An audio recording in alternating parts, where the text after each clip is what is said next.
কখনো কি ভেবে দেখেছো কেন আমরা থ্যাংক ইউ ভেরি মাচ বলি, কেন আমরা থ্যাংক ইউ ভেরি মেনি বলি না?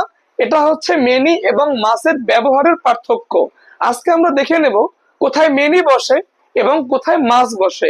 দেখো, মেনি মেনি মানে অনেক, মাস মাস মানেও তো অনেক, এবং দুটোই অ্যাডজেক্টিভ। তাহলে পার্থক্যটা কোথায়?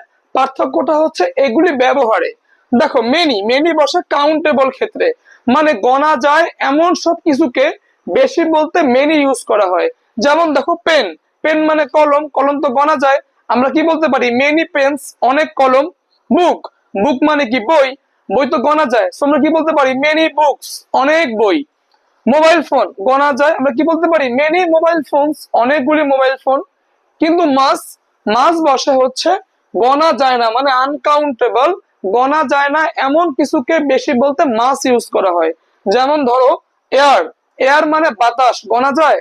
আমরা এখানে কি বলবো বলতো? মাস এয়ার, অনেক বাতাস। ওয়াটার পানি গণা যায়? গণা যায় না, তাই না? তো কি বলবো? মাস ওয়াটার, অনেক পানি। লাভ ভালোবাসা গণা যায়? আমরা কি বলতে পারি? মাস লাভ, অনেক ভালোবাসা। তো যেহেতু থ্যাংক ইউ মানে ধন্যবাদ, তোমাকে ধন্যবাদ, এটা কি গণা যায়? যেহেতু থ্যাংক মানে ধন্যবাদ গণা যায় না, এই জন্য এখানে আমরা মেনি ব্যবহার না করে মাস ব্যবহার করি।